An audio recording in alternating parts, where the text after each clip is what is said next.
Good morning class. मेरा नाम है आशुतोष सिंह और आज फिर से हम लोग नया चैप्टर स्टार्ट करने वाले हैं। लास्ट चैप्टर हम लोगों ने बात किया था कि किस तरीके से एसी काम करता है। आज उसी चैप्टर्स को आगे कंटिन्यू करते हुए हम लोग पढ़ेंगे इलेक्ट्रोमैग्नेटिक वेव। तो आज का लेक्चर हमारा है इलेक्ट्रोमैग्नेटिक वेव। कभी नाम सुना है क्या आप लोगों ने इलेक्ट्रोमैग्नेटिक वेव के बारे में? वैसे कौन कौन आया जरा मैं देख लूं। ठीक है, एच एस टांगी। ठीक है, लास्ट टाइम भी आए थे। श्रीन, राजश्मीर, रश्मिता। ठीक है। ठीक है, तो आप में से कितनों को अल्टरनेटिंग करंट के कुछ कुछ कॉन्सेप्ट याद है? जरा हैंड रेस करोगे क्या? जो लास्ट लेक्चर में हमने पढ़ रखा था, याद करो। फ्लक्स जनरेट होता था, ईएमआई आता था, पढ़ रखा है। कुछ बहुत याद है क्या? ठीक है, अगर आप रिप्लाई करोगे तो मैं आप लोगों को चैट बॉक्स में चैट मैसेज देख रहा हूँ। वैसे मेरी आवाज आप लोगों तक आ रही है? ठीक है, नसरीन का रिप्लाई आ रहा है, हाँ सर।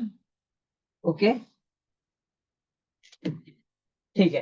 तो अब देखो, अब तक हमने क्या किया था, थोड़ा सा हमेशा की तरह पहले लेक्चर का थोड़ा सा रिवीजन कर लेते हैं, पुरानी चीजों का रिवीजन कर लेते हैं और उसे आने वाली चीजों से जोड़ने का काम करेंगे हम लोग आज के लेक्चर में। बहुत ही इजी था चैप्टर। एक लेक्चर और समझो 4 मार्क्स आपके हाथ में रहने वाला है। कि यहाँ पर बात करो, नीट में बात करो, जेईई मेंस में बात कर रहा हूँ, डायरेक्ट क्वेश्चन बनते हैं इस चैप्टर से। तो इंपॉर्टेंट टॉपिक इसलिए भी है क्योंकि टॉपिक बहुत ही छोटा सा है। और जहाँ छोटा टॉपिक हो, एक दिन का लेक्चर हो और एक क्वेश्चन दे रहा हो, तो समझो उस क्वेश्चन, वो चैप्टर हमारे लिए इंपॉर्टेंट हो जाया करता है। तो अब देखो क्या दे रखा है। सबसे पहले इलेक्ट्रोमैग्नेटिक वेव के बारे में बात करूं मैं, तो यहाँ पर हम लोग अगर पहले देखेंगे what you you already know, तो हमें क्या क्या पता है पहले से। अगर मैं बात करूं तो पहले से हमें पता है कि इलेक्ट्रोमैग्नेटिक वेव पर हमें इलेक्ट्रिक फील्ड के बारे में आइडिया है। इलेक्ट्रिक फील्ड नाम सुना है ना आप लोगों ने? कहाँ सुना था? इलेक्ट्रोस्टैटिक में सुना था। क्या हमें मैग्नेटिक फील्ड के बारे में आइडिया है? बिल्कुल हमें आइडिया है। कहाँ पढ़ा था? मैग्नेटिज्म में पढ़ रखा था।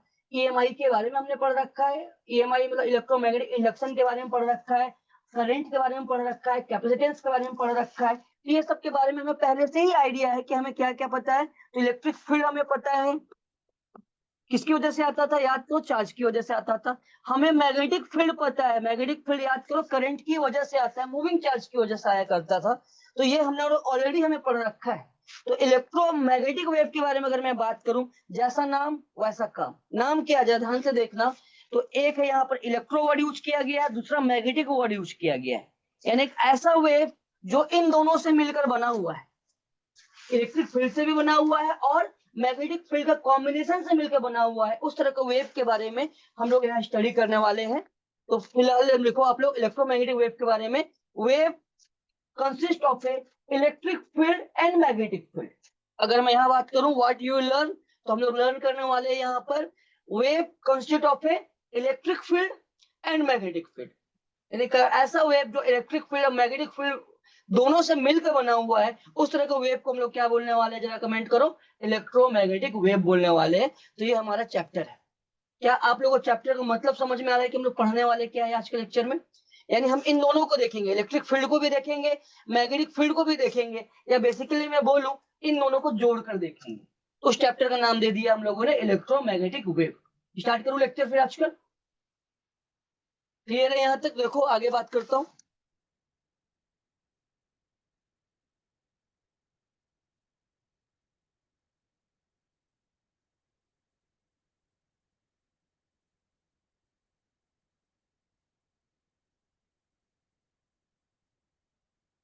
ठीक है, तो स्टार्ट करते हैं लेक्चर अभी का। देखो, अब इलेक्ट्रोमैग्नेटिक वेव, हमें ये तो समझ में आ रहा होता है कि हाँ इलेक्ट्रोमैग्नेटिक वेव होता है क्या है। तो इलेक्ट्रोमैग्नेटिक वेव,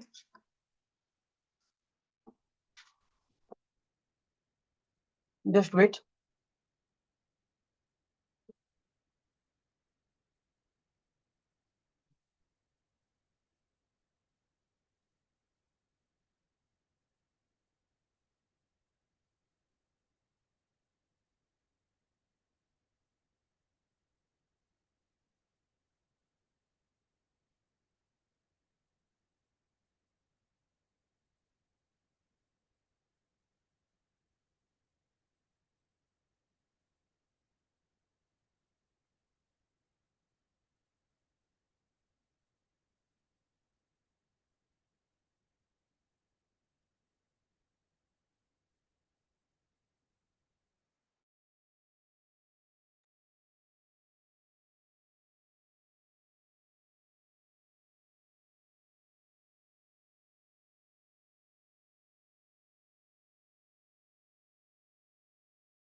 तो वो वेव बनता कैसे है? आपको पता है जो लाइट आ रहा है हमारे सामने कौन सा वेव है? इलेक्ट्रोमैग्नेटिक वेव है। कभी आप लोगों ने सुना है? वेव का थोड़ा सा रिविजन करा रहा हूं मैं, क्योंकि पूरा कंप्लीटली वेव को ही दोबारा स्टडी करने वाले हैं। कितनों ने वेव का नाम सुना है पहले? वेव कौन कौन सा होता है पता ना आप लोगों को? किस तरह का वेव होता है? लॉन्गिट्यूडनल वेव होता है, दूसरा कौन सा होता है? ट्रांसवर्स वेव होता है। कभी नाम सुना है क्या आप लोगों ने?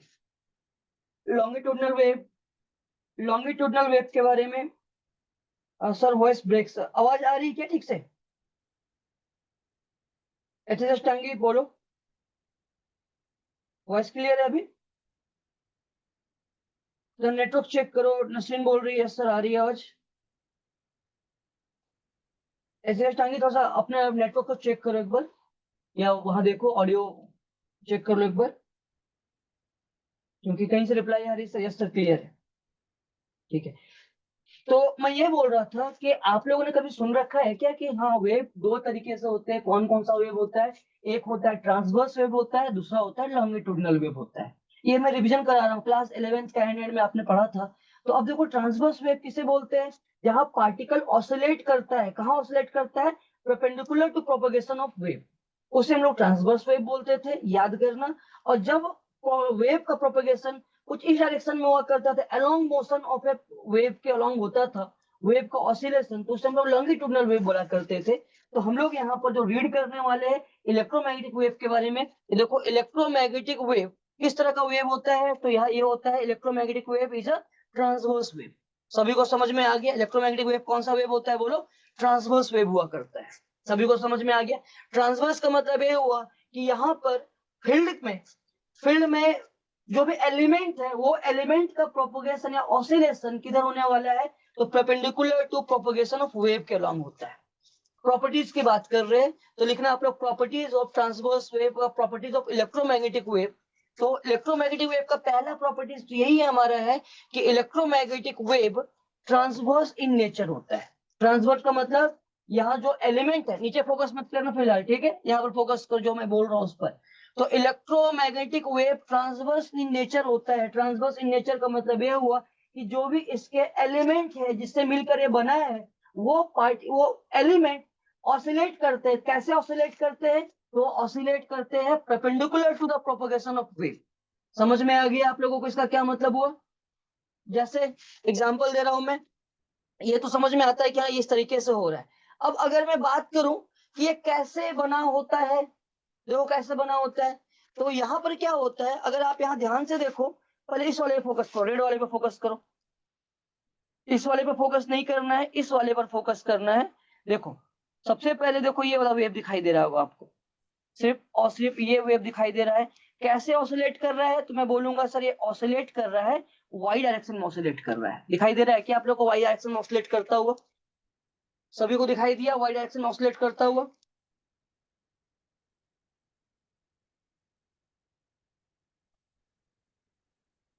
ठीक है, वॉइस क्लियर नहीं है कुछ लोगों का, इस तरीके से बात आ रहा है कुछ लोग में इसकी एक दो जगह से ऐसा आ रहा है। ठीक है, बता देना, मैं रिपीट कर दूंगा अगर कहीं पर भी प्रॉब्लम हो रहा होगा तो, ठीक है? तो देखो अब किसी को प्रॉब्लम हो रहा होगा वॉइस का, मुझे रिपीट बता देना, मैं रिपीट कर दूंगा, ठीक है? तो अब फोकस क्या है, हमें पता है इलेक्ट्रोमैग्नेटिक वेव मतलब electro plus magnetic, electric field and magnetic field दोनों से मिलकर बना होता है। ये बात हमें समझ में आ रहा होता है। अब अगर मैं बोलूं इलेक्ट्रिक फील्ड के बारे में सिर्फ बात कर रहा हूं, तो देखो कैसे बना होता है ये वेव। बेसिक फंडामेंटल फॉर्मूला में पता है, फॉर्मूला डेफिनेशन पता है, wave constitute of electric field and magnetic field is called electromagnetic wave. ये बनता कैसे है? तो देखो कैसे बनता है ये वेव। ये वेव होता है कुछ ऐसे, ये देखो ये इलेक्ट्रिक फील्ड, अगर देखो मैं इस वाले लाइन पे फोकस करना, ये वाई एक्सिस है और ये कौन सा एक्सिस है? एक्स एक्सिस है। यहाँ फिर से बना देता हूं मैं, ये वाई एक्सिस है, ये हमारा एक्स एक्सिस है और ये हमारा जेड एक्सिस है। तीनों के तीनों कैसे होते हैं? वाई एक्स जेड 90 डिग्री में हुआ करते हैं, वाई एक्स जेड 90 डिग्री में। तो अब अगर मैं ई वाई पे इलेक्ट्रिक फील्ड पे फोकस करूं, कहाँ फोकस कर रहा हूँ जरा कमेंट करो। इलेक्ट्रिक फील्ड पे फोकस कर रहा हूँ, तो देखो इलेक्ट्रिक फील्ड ऐसे ऑसिलेट कर रहा होता है। यानी किस एक्सिस में कर रहा होता है? तो देखो जा तो एक्स की ओर रहा है, दिख रहा है ना एक्स की ओर जाता हुआ, ये एक्स की ओर जा रहा है, लेकिन इसका जो डिस्प्लेसमेंट है या इसका जो ऑसिलेशन है ई वाई का, देखो ये कहाँ हो रहा है? ये हो रहा है वाई डायरेक्शन में हो रहा है। देखो ये कुछ ऐसा हो रहा है, यहाँ नीचे हो रहा है, यहाँ ऊपर हो रहा है, फिर यहाँ नीचे हो रहा है, फिर आगे जाकर कहीं ऊपर होगा। तो वो EY की बात करो, इलेक्ट्रिक फील्ड की बात करो, EY का मतलब इलेक्ट्रिक फील्ड इन वाई। समझ में आ गया? Electric field in Y. आपको पता है कि इलेक्ट्रिक फील्ड और मैग्नेटिक फील्ड से वेव बना है। अगर इलेक्ट्रिक फील्ड मैग्नेटिक फील्ड से अगर वेव बना है तो इलेक्ट्रिक फील्ड का तो वेक्टर क्वांटिटी है, कुछ तो डायरेक्शन होना चाहिए। Magnetic field also vector quantity, इसका मतलब उसके पास भी कुछ डायरेक्शन होना चाहिए। तो अब इलेक्ट्रिक फील्ड के डायरेक्शन के बारे में बात किया जाए, किसी भी गिवन पॉइंट पे बात करूं मैं, मान लो कि मैं बोलूंगा इस पॉइंट पर, इस पॉइंट पर, इस पॉइंट पर, किसी भी पॉइंट पर, तो इलेक्ट्रिक फील्ड का डायरेक्शन कैसा है जरा कमेंट करो। इलेक्ट्रिक फील्ड का डायरेक्शन है वाई का डायरेक्शन में। सभी को समझ में आ गया इलेक्ट्रिक फील्ड का डायरेक्शन कौन सा है? वाई का डायरेक्शन है। बता रहा हूँ कि कैसा बना है ये वाला। तो ये हमने देखा कि इलेक्ट्रिक फील्ड का डायरेक्शन। लेकिन आपको पता है कि वेव वेव दो फील्ड से मिलकर बना है, और वो फील्ड कौन कौन सा है? एक है इलेक्ट्रिक फील्ड और दूसरा कौन सा है? कमेंट करो, मैग्नेटिक फील्ड। तो इलेक्ट्रिक फील्ड का डायरेक्शन को अगर मैं वाई की ओर मानूं, किसकी ओर मान रहा हूं? फिर से पूछ रहा हूं, बोलो किसकी ओर मान रहा हूं मैं? वाई की तरफ। अगर मैं इलेक्ट्रिक फील्ड को वाई के डायरेक्शन मानूं तो देखो इलेक्ट्रिक फील्ड इस पॉइंट पर ऑसिलेट कर रहा होगा, यानी ये क्या कर रहा होगा? बिल्कुल वेव की तरह ही है। इलेक्ट्रिक फील्ड कुछ इस डायरेक्शन में रहा होगा, यहाँ नीचे रहा होगा, यहाँ नीचे रहा होगा। यानी बेसिकली देखा जाए इलेक्ट्रिक फील्ड एक्स और वाई के प्लेन में है। सभी को समझ में आ गया इलेक्ट्रिक फील्ड का डायरेक्शन? क्लियर? इलेक्ट्रिक फील्ड कितनों को इलेक्ट्रिक फील्ड समझ में आ गया? जरा हैंड रेज करना, या कोई डाउट हो तो मुझसे पूछ लो। इलेक्ट्रिक फील्ड कितनों को समझ में आ गया? एक एक करके बात करेंगे, ठीक है? चैट मैसेज कर सकते हो, मैं देख रहा हूँ। ओके है, ओके सर। इलेक्ट्रिक फील्ड तो कौन से प्लेन में इलेक्ट्रिक फील्ड आपको पता है? HSS विभागिरी, ठीक है, गंजम समझ में आ गया वहां से। ठीक है, तो अब इलेक्ट्रिक फील्ड वाई में है या एक्स वाई प्लेन में है, जा किधर रहा है? तो जा रहा है वेव एक्स की तरफ जा रहा है, ये बात हमें समझ में आता है, एक्स की तरफ जा रहा है। तो अब क्वेश्चन है कि सर इलेक्ट्रिक फील्ड तो हमें समझ में आ गया, लोग बोल रहे ओके सर समझ में आ गया। अगर इलेक्ट्रिक फील्ड समझ में आया तो मैग्नेटिक फील्ड की बात करूंगा मैं। तो मैग्नेटिक फील्ड कैसा है? तो देखो मैग्नेटिक फील्ड समझ लो कि कुछ ये वाल है, समझ लो, समझ में आ रहा है? दीवार की तरह सोच लो। अगर वाल है तो इलेक्ट्रिक फील्ड यहाँ पर चल रहा है, इस वाल पर चल रहा है, ये इलेक्ट्रिक फील्ड का डायरेक्शन है। लेकिन अगर मैं बात करूं मैग्नेटिक फील्ड के बारे में, तो मैग्नेटिक फील्ड कहाँ चल रहा है? तो मैग्नेटिक फील्ड फ्लोर में चल रहा है, कुछ ऐसा। फ्लोर का मतलब कहां पर? Along Z. अब हमारा फोकस एरिया थोड़ा सा चेंज करते हैं। फोकस एरिया हम लोग काम करते हैं, फोकस एरिया ले लेते हैं हम लोग मैग्नेटिक फील्ड पर। तो देखो इस वाले लाइन पे फोकस करो, इस वाले को भूल जाओ फिलहाल के लिए। भूल जाओ मतलब साइड रखते हैं, इलेक्ट्रिक फील्ड को साइड रखो और मैग्नेटिक फील्ड पे फोकस करो। देखो ये है मैग्नेटिक फील्ड, यानी कुछ ऐसा। यहाँ पर ये समझ लो कि वाई एक्स प्लेन दीवार की तरह सोचो, तो ये एक्स जेड प्लेन कैसा काम करेगा? फ्लोर की तरह। फ्लोर मतलब जो जमीन है, जमीन की तरह बात करूं, ये ऐसे ऐसे ऐसे चल रहा होगा, वाई वाला ऐसा और जेड वाला कुछ ऐसा। तो जेड वाला कुछ ऐसा चल रहा होगा, देखो।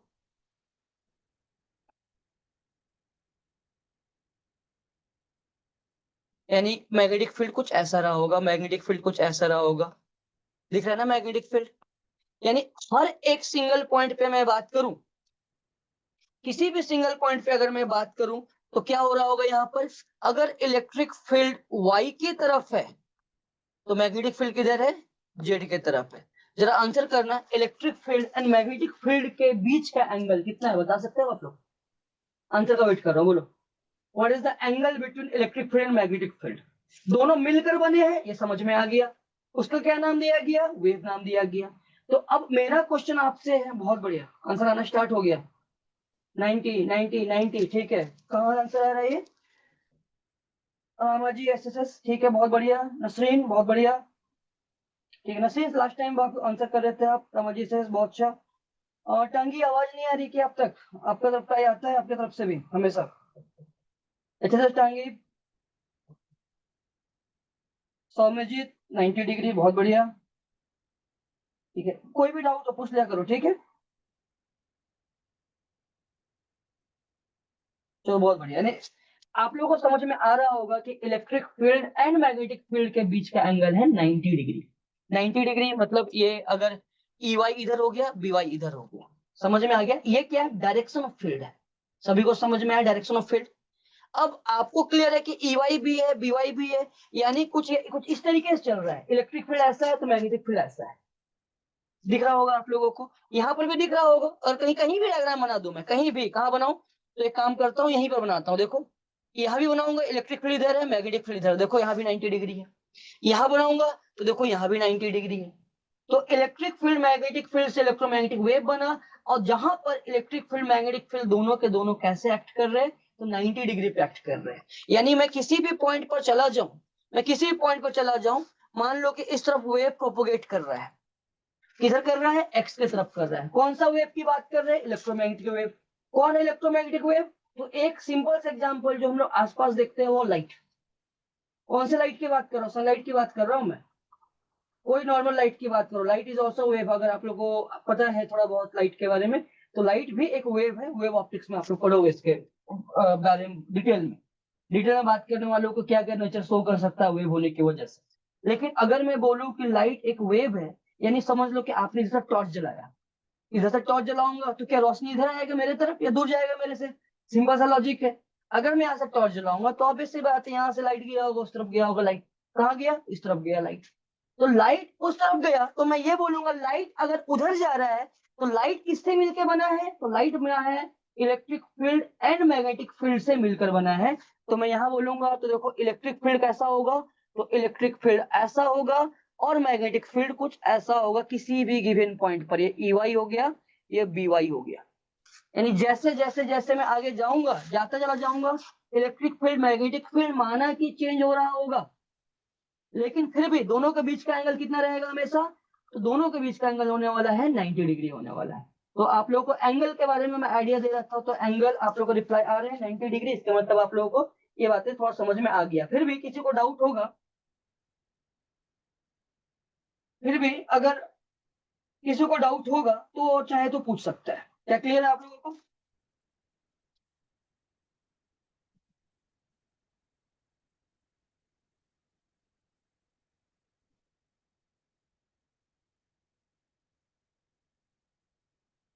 ठीक है, तो आगे बढ़ता हूं मैं। इलेक्ट्रिक फील्ड भी समझ में आ गया आप लोगों को, मैग्नेटिक फील्ड भी समझ में आ गया। अब आगे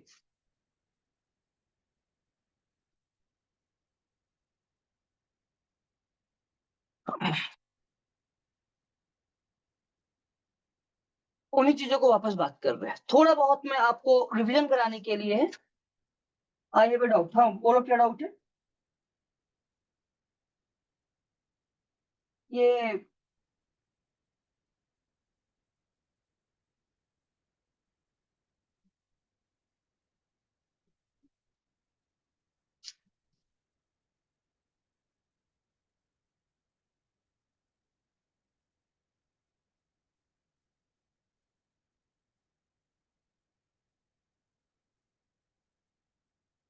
ठीक है, तो देखो यहाँ बात करते हैं हम लोग।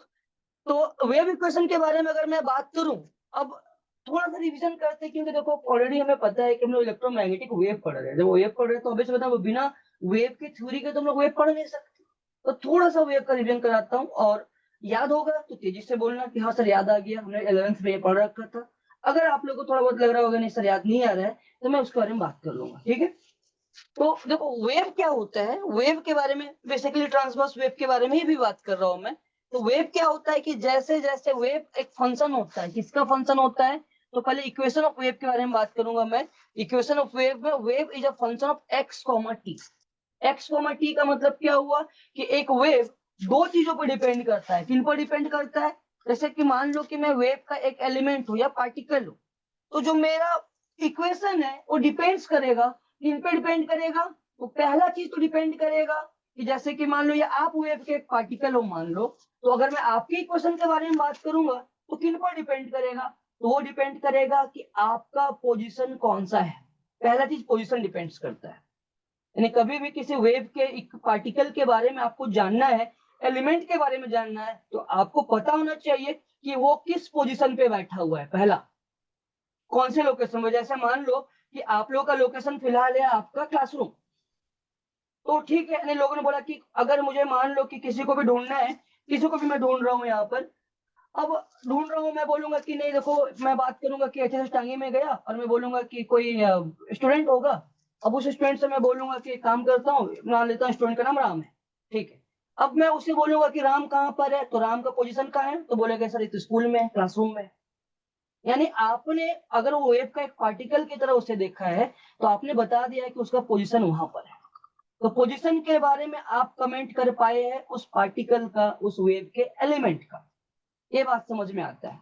लेकिन अब वही चीजें मान लो कि कुछ ने मुझे बताया कि राम कहाँ है, तो मैं बोलूंगा हाँ एचएस टांगे में इस क्लासरूम में बैठा हुआ है, उस क्लासरूम में है। मान लो कि मैं, अब मुझे पता चल गया उसका पोजीशन कौन सा है, लेकिन मान लो कि मैं जाता हूँ आपके सामने 5 बजे, क्या मिलेगा क्या मुझे वहां पर? नहीं मिलेगा। क्यों नहीं मिलेगा? क्योंकि ऑब्वियस सी बात है, आप लोग 1-2 बजे तक आपकी क्लासेस होती होंगी, तो उसी समय तक मिलने के चांसेस उसके हैं। तो बेसिकली देखा जाए, अगर मुझे उसे मिलना है उसी लोकेशन पर, तो मैं 2 चीजों का ध्यान रखूंगा। कौन कौन सा चीज है वो ध्यान रखने वाला? तो सबसे पहला ध्यान रखूंगा मैं कि उसका पोजीशन कौन सा है। दूसरा मैं ध्यान रखूंगा कि वो किस टाइम पर मिलेगा मुझे वहां पर। जरूरी है कि हर टाइम पे वहीं पर अवेलेबल रहने वाला है? तो आंसर है नहीं। सिंपल सा लॉजिक है। रात हुआ घर जाएगा, शाम हुआ खेलने चला जाएगा फील्ड में, शाम में फील्ड में मिलने वाला है, कभी कभी कहीं और मिलने वाला है वो। तो अब अगर मैं बात करूं, सिर्फ पोजीशन इंपॉर्टेंट नहीं है। अगर किसी भी वेव को जानना है, किसी भी वेव को जानना है आपको, तो किसी भी वेव को जानने के लिए आपको 2 चीजों का ध्यान रखना पड़ता है कि वेव का पोजीशन कौन सा है, मतलब वाई। अगर मैथमेटिकल लैंग्वेज में, थोड़ा डराने के लिए बोल रहा हूँ कि डरना मत, लैंग्वेज बहुत ही सिंपल सा है। अगर मैथमेटिकल लैंग्वेज में मैं बात करूं, तो फंक्शन ऑफ एक्स टी का मतलब क्या हुआ कि ये बता रहा है कि पार्टिकल 2 चीजों पर डिपेंड कर रहा है, और वो चीजें कौन कौन सी है? तो एक है एक्स, दूसरा है टी। तो एक है एक्स, दूसरा है टी, यानी एक पोजीशन है, दूसरा टाइम है। इन 2 चीजों पे डिपेंड कर रहा होगा। फाई के बारे में थोड़ा सा बात करूंगा आगे, इनिशियल फेज बोला जाता है इसे। तो बेसिक चीजें डिफाइन कर रहा था, तो यहाँ से मैं ख्याल से आप लोगों को समझ में आ रहा होगा कि ये बेसिक चीजें में एक्स क्या है, टी क्या है। धीरे धीरे सबके बारे में बात करूंगा, ओमेगा के बारे में बात करूंगा, फाई के बारे में बात करूंगा, और अदर फैक्टर्स के बारे में बात करूंगा। लेकिन क्या आप लोगों को समझ में आ चुका है कि किसी भी पार्टिकल को जानने के लिए 2 चीजों की जरूरत पड़ने वाली है? पहली चीज कौन सी? पोजीशन। दूसरी चीज कौन सी? टाइम। तो कितनों को ये बातें क्लियर हो चुका है? ठीक है, ठीक है। तो यहां तक समझ में आप लोग को आ चुका होगा कि एक्स होगा, दूसरा कौन सा होगा? टी होगा। तो एक्स और टी में कोई डाउट नहीं है, क्लियर है? ठीक है। तो यानी एक्स पे भी डिपेंड करेगा और टाइम पर भी डिपेंड करने वाला है। यहाँ तक क्लियर हो चुका है। अब आगे बढ़ता हूं मैं। तो एक्स और टी यहाँ तक क्लियर है, तो आगे देखो, ये थोड़ा सा रिवीजन करा रहा हूँ, ठीक है? रिवीजन वाला पार्ट है। मुझे पता है 11th पढ़े बहुत दिन हो गए होंगे आप लोगों को, तो थोड़ा बहुत मुझे पता है कि टच नहीं रहता है, तो बस थोड़ा सा टच में आ जाओ।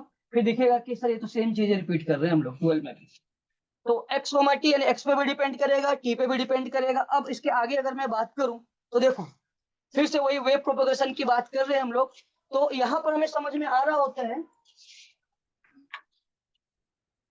ठीक है। तो अब देखो y के बारे में अगर मैं बात करूं, यहाँ पर y के बारे में बात की जा रही है, तो आपको पता है कि y इक्वल टू क्या होता है? y इक्वल टू, अब इक्वेशन इसे फिलहाल ढक रहा हूं, ठीक है? इस पर फोकस मत करना, इस पर फिलहाल फोकस मत करना, क्योंकि दोबारा आऊंगा इस पर। फिलहाल y पे फोकस करते हैं क्योंकि वेव की बात करते हैं। तो अगर y की बात करूंगा, तो y क्या होता है? y होता है a साइन के x plus minus omega t plus 5, ठीक है? ये साइन वेव है। साइन वेव आपने 11th में पढ़ा था, उसी का रिवीजन करा रहा हूँ।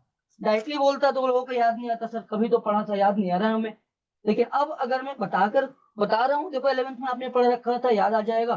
तो समझ लो कि एक क्वेश्चन फिक्स है आपका, आना ही आना है। नीट के पेपर में आता ही आता है, प्रीवियस ईयर क्वेश्चन खोल कर देखो, आइडिया लग रहा होगा। और जब भी क्वेश्चन पूछते हैं ना, बहुत इजी क्वेश्चन पूछते हैं वो लोग। तो ये चैप्टर बोनस है। बोनस का मतलब आज सिर्फ पढ़ो और 4 नंबर आपके हाथ में। तो देखो, y इक्वल टू अगर मैं बात करूंगा, y equal to a sine के x plus minus omega t plus 5। तो a क्या होता था जब पढ़ा था हम लोगों ने? तो a का नाम दिया था हम लोगों ने एम्पलीट्यूड। अब एम्पलीट्यूड का मतलब, अगर मैं पार्टिकल के मोशन के बारे में बात करूं, तो वो क्या होता था? तो होता था maximum displacement of each particle from its undisturb position. That means mean position की बात कर रहे हैं ये। कौन सा पोजीशन? मीन पोजीशन से बात की जा रही है। तो उसे हम लोग एम्पलीट्यूड बोला करते थे। याद आ रहा है क्या एम्पलीट्यूड? अगर आ रहा हो तो तेजी से यस बोलना, तो मैं आगे बढ़ जाऊंगा। याद आ रहा है आप लोगों को? याद करा रहा हूँ, एम्पलीट्यूड याद आ गया?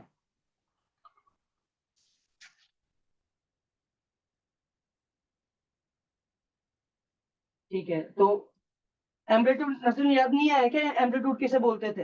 अच्छा, अब याद नहीं आया कि एम्पलीट्यूड क्या होता था। देखो एम्पलीट्यूड क्या है कि अगर मैं बोलूंगा एक वेव, जैसे यहाँ देख लो वाई एक्स दे रखा है, तो यहाँ पर पार्टिकल ये भी ऑसिलेट किया, ये भी ऑसिलेट किया, ऑसिलेशन की बात करूंगा यहाँ पर देख लो, देखो यहाँ पर ये डिस्प्लेसमेंट हुआ, यहाँ का ये डिस्प्लेसमेंट हुआ, यहाँ का ये डिस्प्लेसमेंट हुआ, फिर यहाँ का ये, फिर यहाँ का ये, यहाँ का ये, यहाँ इस तरीके से डिस्प्लेसमेंट हो रहा है।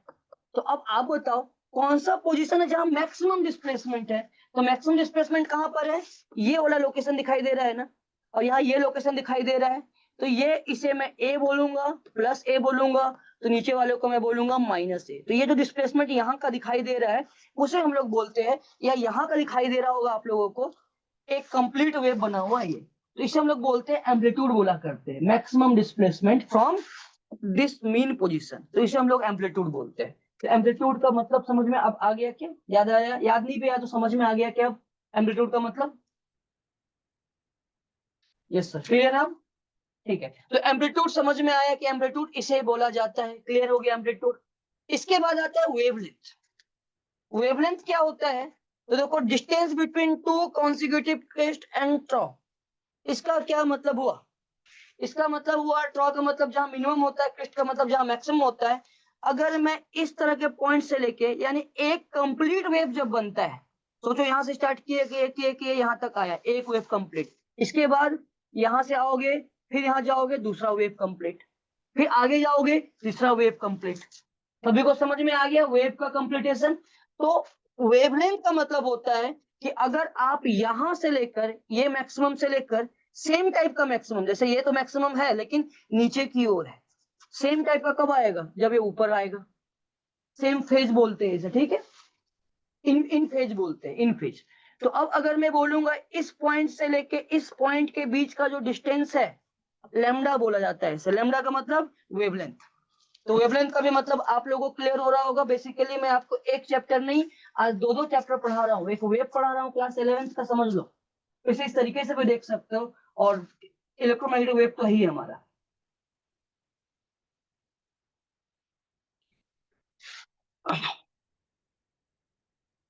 सभी के साथ यही प्रॉब्लम है कि शेयर स्क्रीन फ्रीज हो चुका है, तो बाकी जगह स्क्रीन सही जा रहा है क्या? एक बार चेक कर लो। अच्छा, इधर से क्या सभी का प्रॉब्लम हो रहा है क्या? इधर देखो, रिप्लाई करना।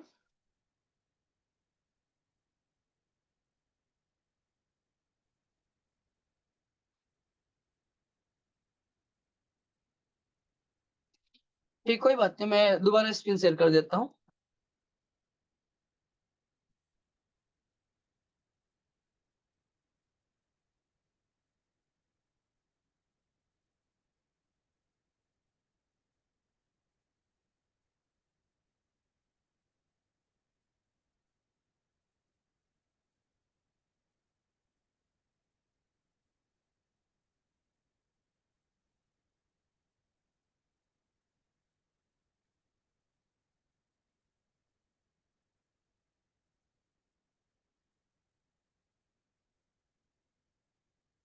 ऊपर अब दिखाई दे रहा होगा आप लोगों को, स्क्रीन विजुअल है अभी फिलहाल।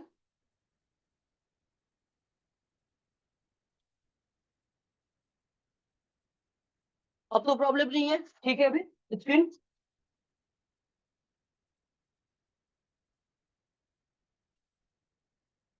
ठीक है, फ्रीज तो नहीं है फिलहाल। ठीक है, तो मैं एम्पलीट्यूड की बात कर रहा था और वेवलेंथ की बात कर रहा था। तो एम्पलीट्यूड तो हमें समझ में आ गया कि ये मैक्सिमम डिस्प्लेसमेंट है। इस मैक्सिमम डिस्प्लेसमेंट को हम लोगों ने एम्पलीट्यूड का नाम दे रखा है। एम्पलीट्यूड क्लियर हो चुका है आप लोगों को?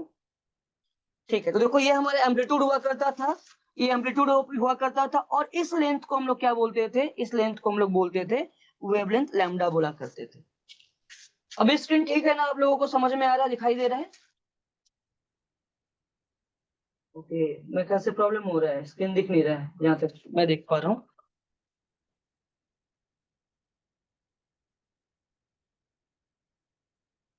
ठीक है, अच्छा आप लोग मेरे ख्याल से देखो, वीडियोस फीड में देखो, ठीक है, वीडियोस फीड में देखो, स्क्रीन पे सिर्फ फोकस मत करो। मेरे ख्याल से रामा जी जैसे देखो, वीडियो फीड में देखो, वीडियो फीड में, वीडियो में देखो, वीडियो में दिखाई देगा। मैं भी देख पा रहा हूँ यहाँ पर। देखो वीडियो फीड में देखो दिखाई देगा आप लोगों को, मैं कुछ भी लिखूंगा देखो वीडियो फीड में देखो दिखाई देगा। स्क्रीन मत देखो, वीडियो में देखो, ठीक है। मेरे ख्याल से आप लोग स्क्रीन को देख रहे हो, तो स्क्रीन तो शेयर किया हुआ है ना, एनिमेशन उस पर दिखेगा नहीं आपको, वो कहाँ दिखेगा, वीडियो में दिखेगा। जहां मैं भी आपको दिखाई दे रहा हूँ वहां देखो, सिर्फ स्क्रीन मत देखो, ठीक है। सर नोट करे क्या?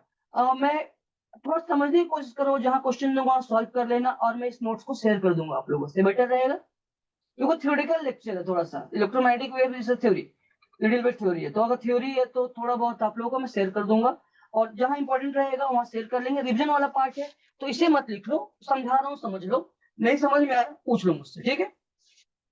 तो एम्पलीट्यूड की बात कर रहे थे, तो एम्पलीट्यूड का मतलब समझ में आया, मैक्सिमम डिस्प्लेसमेंट, ये क्लियर हो चुका है।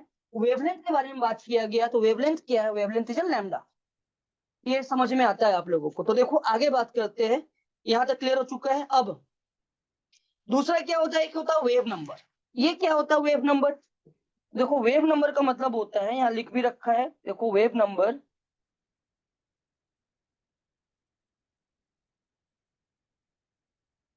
ठीक है। तो वेव नंबर का मतलब होता है कि कोई भी कितने नंबर ऑफ साइकिल कंप्लीट करता है ओवर वन फुल वेवलेंथ। जैसे कि अगर मैं बात करूंगा एक वेवलेंथ पर, तो देखो एक यहां से लेके यहां तक आया, सभी को समझ में आया, जब यहां से लेके यहां तक आया तो कितना साइकिल पूरा किया, तो मैं बोलूंगा वन साइकिल पूरा किया, या कितना किया तो मैं बोलूंगा, फेज के टर्म में बात किया जाए तो वो 2 पाई करेगा। फेज मतलब एक सर्कल का घूमना। सोचो, अगर मेरे हाथ को देखना सिर्फ, अगर मैं अपने हाथ को इस तरीके से एक फुल सर्कल कराऊंगा तो आपको लगेगा कि मेरा हाथ ऊपर गया, या मैं हाथ के शैडो को देखोगे आप, अगर मैं फुल साइकिल घुमाऊंगा अपने हाथ को तो आपको लगेगा मेरा शैडो ऊपर गया और नीचे आया, इसे हम लोग प्रोजेक्शन बोला करते थे। देखो दिख रहा है ना आपको, क्या लग रहा है कि मेरा हाथ ऊपर जा रहा है और नीचे जा रहा है, लेकिन कोई उस तरफ से देख रहा है, उसे कैसा दिखाई देगा, सर्कल दिखाई देगा। सर्कल मतलब एक 2 पाई किया मैंने, घुमाया हाथ को, तो ऑसिलेशन कितना हुआ, एक फुल साइकिल हुआ। तो इसे ही हम लोग बोलेंगे वेव नंबर। ये किसी एक एक फेज में बात करें तो एक फेज में कितना नंबर ऑफ ऑसिलेशन हो रहा है, या टोटल के जो भी फेजेस है, फेजेस में कितने नंबर ऑफ ऑसिलेशन हो रहे हैं, उसे हम लोग वेव नंबर बोल रहे होते हैं। तो वेव नंबर का होता है देखो 2 पाई/लैम्डा होता है, 2 पाई फेज कितना घूमा, कितने में, लैम्डा में। इसे क्या नाम दिया गया, k इक्वल टू 2 पाई/लैम्डा। याद रखना, लिख लो फिलहाल, साइड में लिख लेना, अभी काम आने वाला फॉर्मूला, इसलिए बोल रहा हूँ काम आने वाला है, लिख लो k equal to 2 pi lambda. k is a wave number, ठीक है, ओके है ना, ठीक है। k equal to 2 pi lambda, clear हो चुका है के, ठीक है। अब आगे टाइम पीरियड, टाइम पीरियड क्या होता है, T, time taken for one complete oscillation, उसे हम लोग बोलते हैं टाइम पीरियड। क्या टाइम पीरियड का भी कोई फॉर्मूला होता है? बिल्कुल होता है। टाइम पीरियड का क्या होता है, देखो यहाँ दो चीजें दिखाई दे रही होंगी आपको, एक के दिखाई दे रहा है, ओमेगा दिखाई दे रहा है। तो अगर के और ओमेगा के बारे में अगर मैं बात करूं, के और ओमेगा के बारे में बात करूं, तो के के बारे में तो डिफाइन कर दिया, के क्या होता है, इसे लिख लेना आप लोग, ठीक है, इसे लिख लेना, देखो क्या है,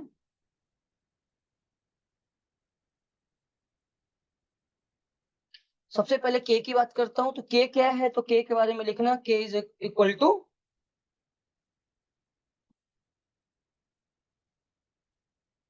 k is equal to 2 pi lambda. Lambda क्या है समझ में आ गया था, बात किया था हम लोगों ने।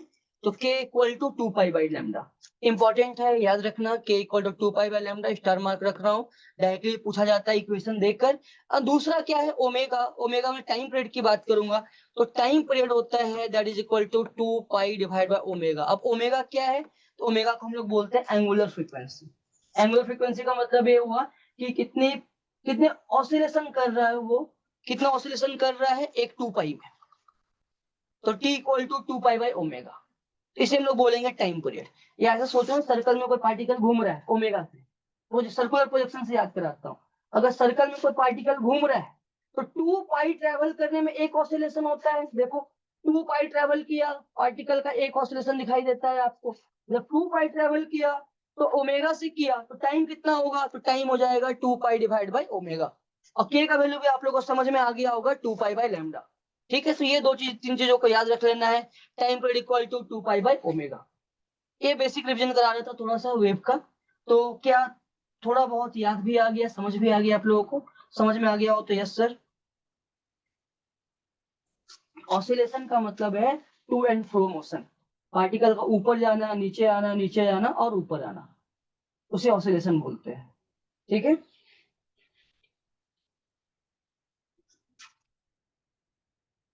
ठीक है, तो ये समझ में आ गया के का value 2 pi by lambda. Simple फॉर्मूले भी समझ में आ गया होगा आप लोगों को, डेफिनेशन समझाया तो भी हमारा काम इस चैप्टर में चल जाने वाला है, क्योंकि ऑलरेडी हम लोग पुरानी चीजों का थोड़ा लिंक करेंगे, तो पुरानी चीजों के बारे में बात कर रहा हूँ मैं।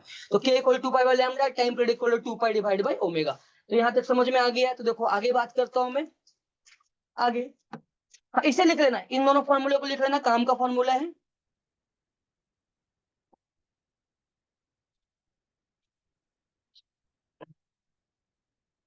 ठीक है, यहाँ तक लिख चुके हो ना आप लोग?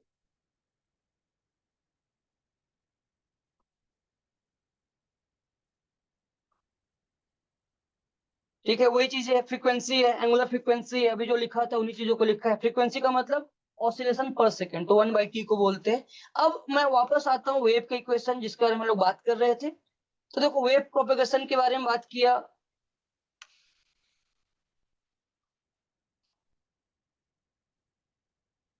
अब अगर मैं बात करूं, फिर से आता हूं वेव में, तो आपको पता चल रहा है होगा कि इलेक्ट्रोमैग्नेटिक वेव दो चीजों से मिलकर बना है, दो फील्ड से मिलकर बना है। तो कौन कौन सा फील्ड है?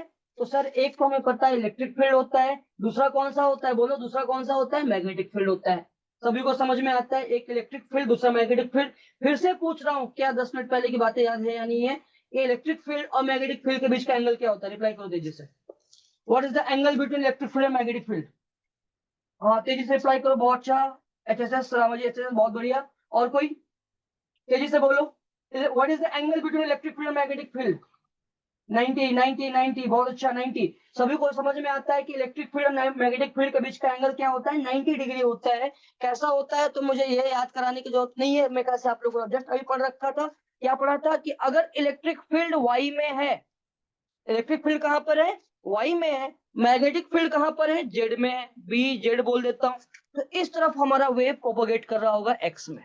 यही बात हम लोगों ने कुछ देर पहले किया था। इलेक्ट्रिक फील्ड वाई में, अगर इलेक्ट्रिक फील्ड वाई में है, मैग्नेटिक फील्ड जेड में है, तो एक्स की ओर प्रोपोगेट कर रहा होगा कौन? हमारा वेव प्रोपोगेट कर रहा होगा। ये हमें समझ में आता है। अब हमारा पर्पस है इस इलेक्ट्रिक फील्ड को अलग से देखेंगे, इस मैग्नेटिक फील्ड को अलग से देखेंगे। दोनों को अलग अलग देखा और कंबाइन कर दिया तो क्या बन गया हमारा? Electromagnetic wave. वेव का मतलब थोड़ा बहुत समझ में आपको आ गया होगा, रिवीजन करा रहा था, समझ में आया? तो अब देखो, अगर मैं इलेक्ट्रिक फील्ड की बात करूं, तो जैसा अभी कुछ देर पहले आपने पढ़ा था, क्या पढ़ा था? तो अभी कुछ देर पहले पढ़ा था y equal to a times sine of के x plus minus omega t plus minus phi naught. समझ में आ गया? y equal to a sine के एक्स, यहाँ पर क्या लिखा है मैंने? Plus minus omega t plus minus phi naught. ठीक है, इसी तरीके से इलेक्ट्रिक फील्ड भी वेव की तरह बिहेव करता है। इलेक्ट्रिक फील्ड, तो अगर इलेक्ट्रिक फील्ड की बात करूंगा तो वो कैसे वेरी करेगा? किसी भी एक्स में, किसी टाइम टी में। क्योंकि वेव का मतलब आपको समझ में आया कि कहाँ किस पोजीशन पर है और किस टाइम पर है। तो अगर मैं मान लो मैं बोलूंगा किसी भी एक्स में मैं चला जाऊं, मान लो कि मैं चला गया इस एक्स में चला गया, सभी को समझ में आ गया? अब एक्स में भी चला गया, यहाँ पर इलेक्ट्रिक फील्ड अपना मैग्नीट्यूड को चेंज कर रहा होगा, किस डायरेक्शन में चेंज कर रहा होगा? तो वाई के डायरेक्शन में चेंज कर रहा होगा। कैसे कर रहा होगा? तो कुछ ऐसे कर रहा होगा, E equal to E not sine के एक्स माइनस ओमेगा टी। ठीक है, E इक्वल टू क्या आएगा बोलो? E इक्वल टू होगा ई नॉट साइन के एक्स माइनस ओमेगा टी। ठीक है, के क्या है? तो अभी भी पढ़ा था हम लोगों ने, के क्या है? तो के है 2 पाई बाय लैम्डा। ओमेगा क्या है? तो टाइम इक्वल टू हमें पता है, time equal to 2 pi divide by omega है। ओमेगा इक्वल टू क्या हो जाएगा? 2 पाई बाय टी हो जाएगा। तो ये है इलेक्ट्रिक फील्ड का इक्वेशन, किसी भी एक्स में, किसी भी टाइम टी पर। E equal to E not sine के एक्स माइनस ओमेगा टी। अब ई नॉट क्या है? ए क्या था? A is a maximum amplitude, तो ई नॉट क्या है? ई नॉट है maximum value of electric field. तो maximum value of electric field को हम लोग क्या बोलने वाले हैं? ई नोट बोलने वाले हैं। समझ में आ चुका है आप लोगों को? के क्या है? तो K is a wave number है। ओमेगा क्या है? ओमेगा है 2 pi by omega, omega equal to 2 pi by T हो जाएगा यहाँ से, या T equal to 2 pi by omega, कोई भी फॉर्मूला याद कर लो काम हो जाएगा हमारा। तो समझ में आया ना, E equal to E not sine omega T में ई नॉट क्या है, maximum value of electric field, यानी कोई भी पोजीशन पे मैं बात करूं तो इस पोजीशन पर जो इलेक्ट्रिक फील्ड का वैल्यू वाई में तो है, हमें समझ में आता है, लेकिन मैक्सिमम कितना अचीव कर सकता है इलेक्ट्रिक फील्ड, उसे हम लोग बोलेंगे ई नॉट बोलने वाले हैं। समझ में आ चुका है आप लोगों को इलेक्ट्रिक फील्ड का इक्वेशन, कितनों को इलेक्ट्रिक फील्ड का इक्वेशन समझ में आया, यहां से रिलेट किया तो हैंड रेज करना या यस और नो से रिप्लाई कर देना, तो मैं समझ में आ जाएगा, अदरवाइज मैं रुक जाऊंगा थोड़ा सा। यस सर, ठीक है, नसीम यस बोल रही है, बोलो Ramaji S S H H S.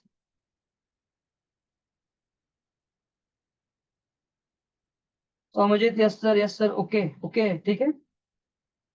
तो आप लोगों को समझ में आया इलेक्ट्रिक फील्ड क्या हो रहा होगा, वेरी कर रहा होगा वाई में, E equal to E not sine के x minus omega T, K क्या है 2 पाई बाय लैम्डा है, और ओमेगा के बारे में भी आप लोगों को समझ में आया कि ओमेगा इज एंगुलर फ्रीक्वेंसी, क्या है formula, T equal to 2 pi by omega. अब इसका यूज कैसे करना है, तो इलेक्ट्रिक फील्ड तो ई नॉट समझ में आता है आप लोगों को। अच्छा, इस इक्वेशन को देखें और इस इक्वेशन को देखें, ठीक है, इसे नोट डाउन कर लेना, जो मैं बोल रहा हूँ इसे नोट डाउन करना फिलहाल, ठीक है। जो अलग से लिख रहा हूं मैं, अलग से जो भी चीजें लिख रहा हूँ उसे नोट डाउन कर लेना आप लोग, उसको पूछ लेते नोट्स किस तरह बनाए, जो भी अलग से लिख रहा हूँ उसे नोट डाउन कर लो, या हो सकता है साथ साथ भी नोट डाउन कर लेना, जो थ्योरेटिकल चीजें रहेंगी मैं बोल दूंगा उसे आप लोग को नोट्स के फॉर्म में शेयर कर दिया जाएगा, ठीक है, लेकिन जो मैं लिख रहा हूँ इक्वेशन वगैरह उसे लिख देना, ठीक है। तो देखो यहाँ बात करता हूँ, नोट शेयर कर दिया जाएगा आप लोगों से, ठीक है। तो देखो E equal to E not sine के एक्स माइनस ओमेगा टी, और अभी हमने क्या लिखा था, हमने लिखा था क्या क्या क्वेश्चन बन सकते हैं, क्या क्या पूछे जा सकते हैं, सारे क्वेश्चन के बारे में बात कर रहा हूँ। देखो ये है, let's suppose y equal to, हमें पता है इक्वेशन क्या था, इक्वेशन हुआ करता था y equal to a times sine of के x plus minus omega t plus minus phi naught, ये हुआ करता था इक्वेशन। अब अगर यहाँ ध्यान से देखो तो यहाँ मैंने प्लस माइनस लगा रखा है, क्या बता रहा है प्लस और क्या बता रहा है माइनस। तो देखो अगर दोनों से दोनों के और ओमेगा की बात कर रहे हैं, अगर के और ओमेगा, जैसे यहाँ के आगे क्या है, यहाँ तो यहाँ के आगे प्लस है, ओमेगा के आगे क्या है, जरा कमेंट करो माइनस है। तो अगर K and omega same different sign के रहने वाले हैं, डिफरेंट मतलब एक पॉजिटिव दूसरा नेगेटिव, इसका मतलब होता है कि ये पॉजिटिव एक्स एक्सिस के तरफ वेव जा रहा है, किधर जा रहा है बोलो, पॉजिटिव एक्स एक्सिस की तरफ वेव जा रहा है। लेकिन अगर मैं बोलूंगा यहाँ पर कि मान लो मैं बोलूंगा के एंड ओमेगा अगर मान लो सेम साइन के हो गए, मतलब ये हो गया कि ये भी पॉजिटिव हुआ, ये भी पॉजिटिव हुआ, तो ऐसे में क्या होता है, तो ऐसे में होता है if K and omega have a same sign, अगर इनका साइन सेम हो जाए तो हम लोग इसे बोलेंगे, जरा बोलना, इसे हम लोग बोलेंगे ये कैसे जा रहा है, ये है नेगेटिव, ये कैसे जा रहा है, तो नेगेटिव एक्स एक्सिस की तरफ जा रहा है। तो ये इंफॉर्मेशन की तरफ पास कर रहा हूँ, क्यों इक्वेशन इंफॉर्मेशन की तरफ पास किया जा रहा है, क्योंकि क्लास 11 का टॉपिक था, लेकिन फिर भी अगर इसे देख लिया तो समझ लो हमारा काम हो जाएगा। फिर से स्क्रीन का प्रॉब्लम हो रहा है सर, स्क्रीन क्लियर नहीं है, सभी जगह ये प्रॉब्लम हो रहा है, जरा चेक करके बताना आप लोग, सबके सब बताओ, सेम प्रॉब्लम सभी जगह पर, फिर से रिसेट करूं, अभी ठीक है, तो ठीक है। तो देखो अगर के और ओमेगा, अगर के और ओमेगा डिफरेंट साइन के है तो क्या बोलोगे आप, पॉजिटिव एक्स एक्सिस बोलोगे। अगर के और ओमेगा डिफरेंट सेम साइन के है, तो अगर डिफरेंट साइन के है तो पॉजिटिव, और सेम साइन के है तो क्या लिखने वाले हो, नेगेटिव एक्स एक्सिस। कई बार ऑब्जेक्टिव में सीधे क्वेश्चन पूछेंगे, ठीक है, कई लोग सीधे क्वेश्चन पूछते हैं, सीधे नीट वाले क्वेश्चन पूछेंगे, ई का वैल्यू दे देंगे, something equal to 2 into 10 to power something sine of something T, something X minus something omega T, अब बोलेंगे बताओ किधर प्रोपेगेट कर रहा है, एक्स में कर रहा है, वाई में, तो एक्स का हिंट किसे मिला, यहाँ एक्स दे रखा है मतलब एक्स में प्रोपेगेट कर रहा होगा, यहाँ वाई लिख देंगे हम लोग तो वाई में प्रोपेगेट कर रहा होगा, जेड लिखेंगे जेड में कर रहा होगा, सिंपल सी कहानी है। लेकिन आपसे डायरेक्टली पूछा जाता है किधर प्रोपेगेट कर रहा होगा, तो किधर कर रहा होगा, कैसे डिसाइड करें सर, तो पता है हमें कैसे डिसाइड करना है, बोलो कैसे डिसाइड करना है, कि के और ओमेगा का साइन अगर डिफरेंट डिफरेंट है, यानी दोनों में नेगेटिव, दो एक में पॉजिटिव एक में नेगेटिव, एक में नेगेटिव, दूसरे में पॉजिटिव, कुछ भी हो सकता है, यहाँ नेगेटिव हो सकता है, यहाँ भी पॉजिटिव हो सकता है। अगर दोनों के दोनों डिफरेंट डिफरेंट साइन के रहे तो पॉजिटिव एक्स एक्सिस की तरफ प्रोपोगेट करेगा। और अगर मान लो दोनों के दोनों सेम साइन के रहे, यानी ये भी पॉजिटिव, ये भी पॉजिटिव, ये भी नेगेटिव, ये भी नेगेटिव, इसका मतलब किधर करेगा प्रोपोगेट? नेगेटिव एक्स एक्सिस की ओर प्रोपोगेट करने वाला है वेव। तो क्या आप लोगों को समझ में आ गया है? यस और नो में रिप्लाई कर लेना, तो मैं आगे बढ़ जाऊंगा। समझ में आ चुका है यहाँ तक ये कहाँ पॉजिटिव कहाँ नेगेटिव? ठीक है, जैसे एक छोटा सा क्वेश्चन दे रहा हूं मैं, इसे नोट डाउन कर लो, ठीक है, साथ साथ नोट डाउन कर लेना, इंपॉर्टेंट है, बहुत ही इंपॉर्टेंट, स्टार मार्क रखना इसे। मैंने ऑलरेडी बोला है कि 1 घंटे 1.5 घंटे का लेक्चर 4 नंबर है नीट का। ठीक है, 4 नंबर पता है ना रैंक कैसा फ्लक्चुएट कर जाता है, लोग 1000 से सीधे अच्छा 4 नंबर लाने की वजह से 500 200 में विंटर कर जाते हैं, 4 4 नंबर की वजह से। तो देखो समझ में आ गया है? तो जैसे क्वेश्चन दे रहा हूं मैं, आप लोग ट्राई करना बताना कि क्या हो रहा है, ठीक है। अच्छा एक और बातें कर लेता हूँ, उसके बाद क्वेश्चन देता हूं मैं। तो ये समझ में आया कि x minus omega T clear हो चुका है। अब ये तो समझ में आया हमें, क्या समझ में आया? तो समझ में ये आया कि पॉजिटिव कब जा रहा होगा और नेगेटिव एक्सिस कब जा रहा होगा, लेकिन कितने से जा रहा होगा? कितने का मतलब स्पीड से कितना जा रहा है? देखो स्पीड ऑफ वेव होता है, ध्यान रखना, इसे भी नोट डाउन कर लेना। स्पीड ऑफ वेव जो होता है वो होता है coefficient of T divide by coefficient of x. इसका मतलब ये हो गया ओमेगा बाई के। याद रख लेना है, ठीक काम का है, नोट डाउन कर लो।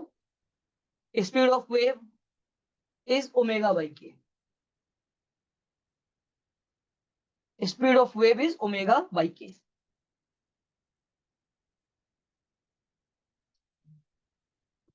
लिख चुके हो ना आप लोग? Speed of wave is omega by k. जैसे क्वेश्चन दे रहा हूं, थोड़ा सा ट्राई करना, ठीक है। Speed of wave is omega by के, यानी टी के आगे वाला डिवाइड बाई एक्स के आगे वाला, coefficient of T divide by coefficient of X. ऐसे छोटा सा क्वेश्चन है, ट्राई करना कि मान लो इलेक्ट्रोमैग्नेटिक वेव में इलेक्ट्रिक फील्ड आपको गिवन है। इलेक्ट्रिक फील्ड कितना गिवन है? मैग्नेटिक फील्ड भी दे सकते हैं। तो इलेक्ट्रिक फील्ड गिवन है, that is equal to, let suppose ये दे रखा है 200 sine of 200 sine of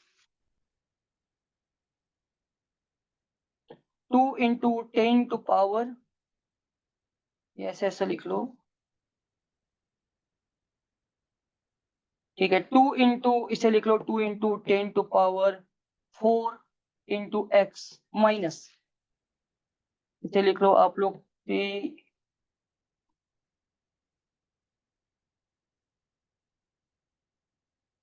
6 into 10 to power 12 T. Question आपके लिए, क्वेश्चन लिखो क्वेश्चन। सब ब्लर हो गया है क्या थोड़ा सा? कोई बात नहीं, एडजस्ट हो जाएगा।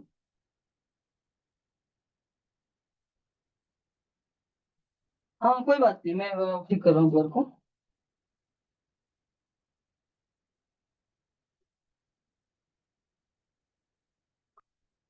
रिसेट हो रहा है कैमरा, कोई बात नहीं, आ जाएगा कुछ देर में, वेट करना।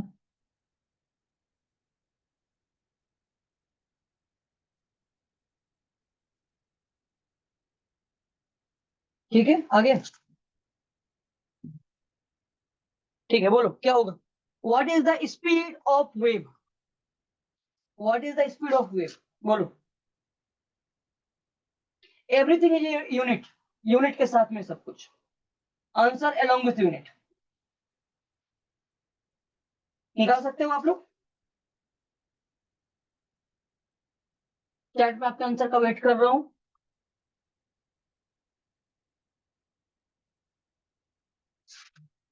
बहुत बढ़िया, वॉच आंसर आ रहा है रमाजी एचएचएस। कहाँ से आप लोग रमाजी वाले? भीष्मगिरी से, गंजम से, बहुत बढ़िया, ठीक है।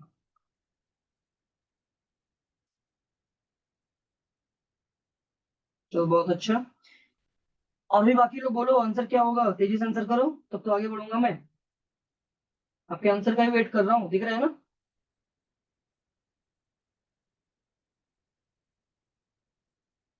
चलो बहुत अच्छा। मैं बात करूँ क्या? मीटर पर सेकेंड सिर्फ, या फिर? ठीक है नपुर, क्या आंसर है आपका? 10 to 8 डायरेक्शन में बता दो यार, डायरेक्शन क्या होने वाला है, पॉजिटिव या नेगेटिव? आधी बातें नहीं करना है हमें, पूरी बातें करना है। Positive x axis, negative x axis, दोनों का साइन कैसा है देख लो एक बार। दोनों का साइन कैसा है, सेम और डिफरेंट? तो मैं बात कर लूं क्या?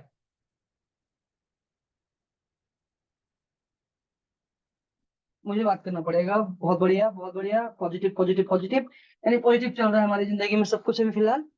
तो समझ में आ रहा है, इसका मतलब आंसर आ रहा है आप लोगों को, देखो डिफरेंट साइन है।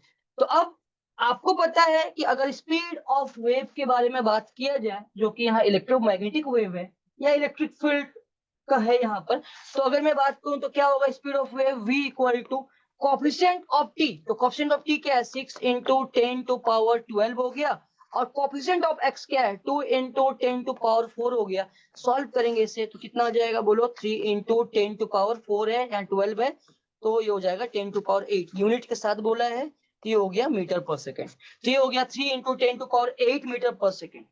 किधर? क्योंकि दोनों का साइन ऑपोजिट है, एक प्लस है यहाँ पर x के आगे वाला, और t के आगे वाला माइनस है। तो हम लोग क्या बोलने वाले हैं यहाँ पर, किस तरफ? तो ये है पॉजिटिव x एक्सिस। ध्यान रखना, मैग्नीट्यूड निकाल लिया, वहां से खुश नहीं हो जाना है, क्योंकि मैग्नीट्यूड निकाला और डायरेक्शन गलत किया तो चांसेस है कि -1 की उड़ जाओगे। -1 का मतलब समझ में आता है ना, क्या होता है -1 का मतलब?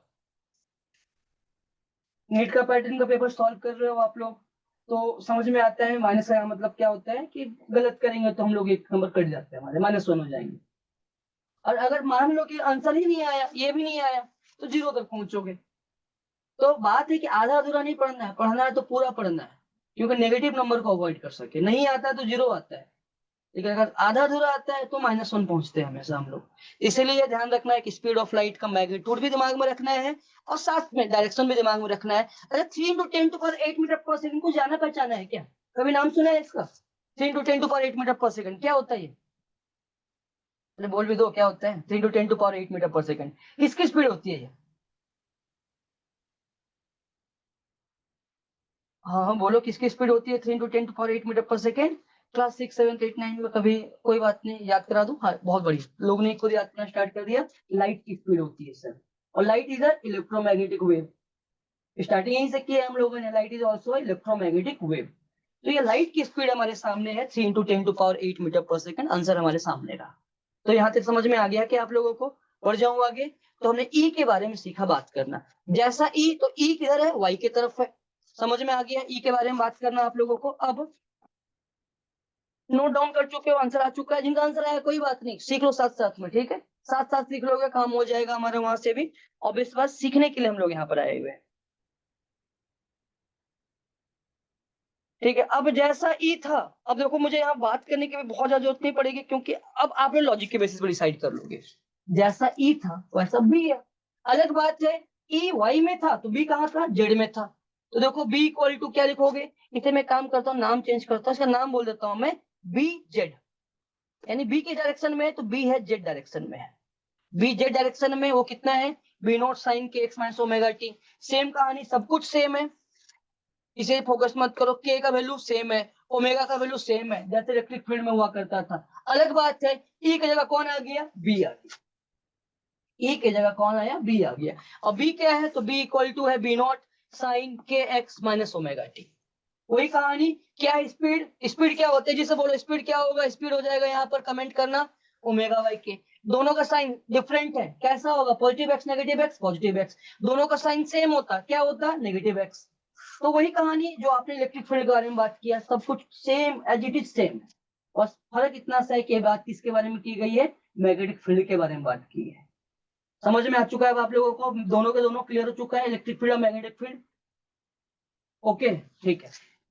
तो हम लोगों ने क्या किया, हम लोगों ने इलेक्ट्रिक फील्ड भी देखा और मैग्नेटिक फील्ड भी देखा। तो इलेक्ट्रिक फील्ड देखा, मैग्नेटिक फील्ड देखा, और आपको पता है कि अब तो ठीक है, यहां तक तो हमें समझ में आता है कि इलेक्ट्रिक फील्ड भी है, मैग्नेटिक फील्ड भी है। तो इलेक्ट्रिक फील्ड मैग्नेटिक फील्ड दोनों को अलग अलग हम लोगों ने देखा।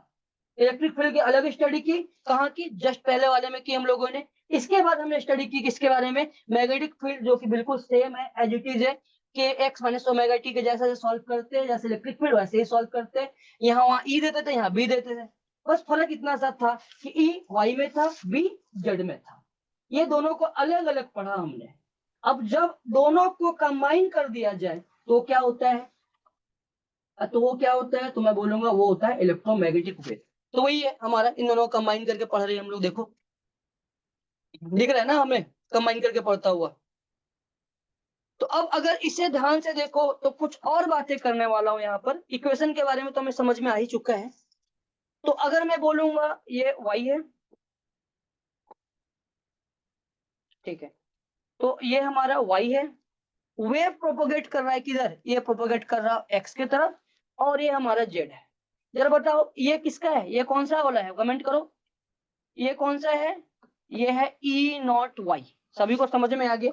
ई नॉट वाई का मतलब क्या हुआ, ई नॉट वाई का मतलब क्या हुआ, ई नॉट वाई का मतलब हो गया maximum value of electric field. E nought Y भी बोल दिया क्योंकि वाई की तरफ है। ई नॉट भी बोलोगे तो समझ में आता है कि वाई में ही है, समझ में आता है बातें। अच्छा ये क्या है जरा बताओ, ये वाला क्या है, इसके बारे में बात करो, ये वाला क्या है, ई या बी, जेड में है, आंसर करो, ई या बी। बहुत बढ़िया, तो इसे हम लोग क्या लिखेंगे, बी नॉट। नॉट लगा दिया, मतलब स्पेशल नाम दे रहा हूं, maximum value of magnetic field. तो यहाँ ई नॉट वाई होगा, तो यहाँ बी नॉट जेड होगा। अब यही इसकी बात करूंगा मैं। अब यहाँ पर इलेक्ट्रिक फील्ड किधर है, इलेक्ट्रिक फील्ड नीचे है, और मैग्नेटिक फील्ड किधर है, कुछ ये ऐसा है, बी नॉट।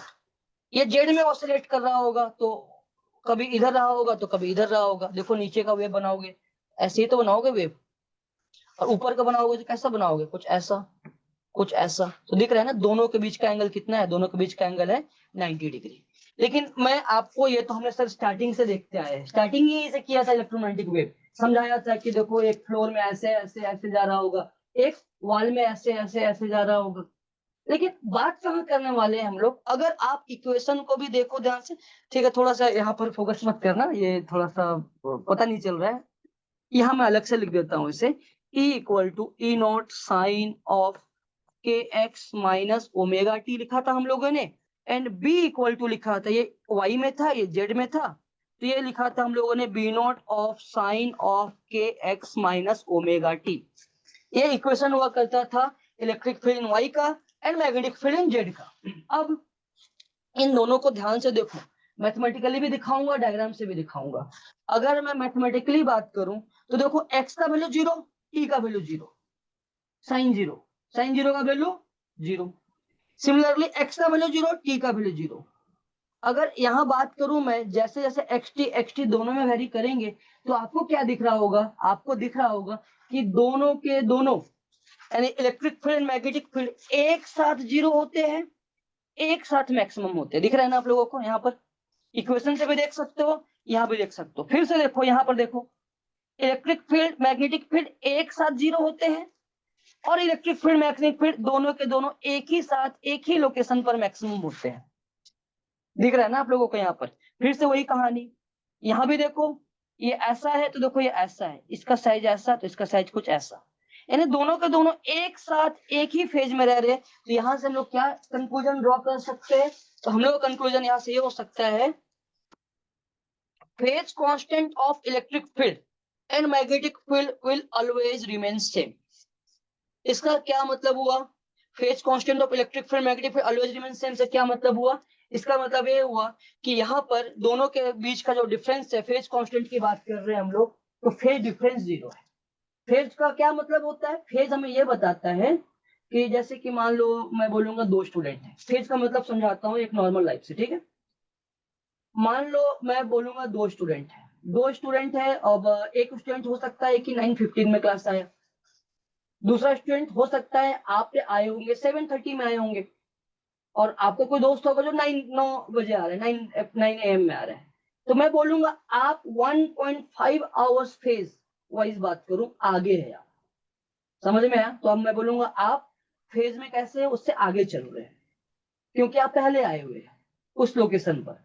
लेकिन अगर मान लो कि आपके साथ कोई दूसरा दोस्त होगा, ठीक है, वहां पर पता चल रहा है कि दो दोस्त तीन दोस्त है, तीनों के तीनों एक साथ क्लासरूम से आ रहे हैं, एक साथ जा रहे हैं। वो होते हैं ना बेस्ट फ्रेंड, जैसे कि यहाँ से हम लोग साथ बैठते हैं, एक ही साथ खाते हैं, फिर वापस हम लोग एक ही साथ जाते हैं क्लासरूम से, क्लासरूम एक ही साथ आते हैं। तो मैं बोलूंगा दोनों के दोनों, टीचर क्या बोलेगा, देखो ये तीन स्टूडेंट है, साथ ही आते हैं, साथ जाते हैं, साथ बैठते हैं।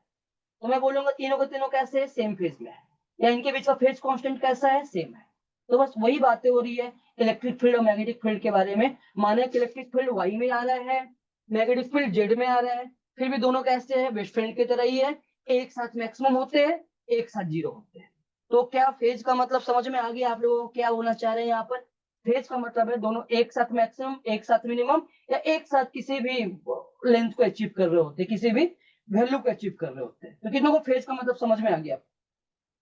समझ में आ गया होगा तो मैं आपके रिप्लाई पे अपने स्पीड को रखता हूँ। ठीक है, बता दिया करो मुझे, नहीं आया हो तो मैं वापस रिपीट कर दिया करूंगा, कोई बात नहीं।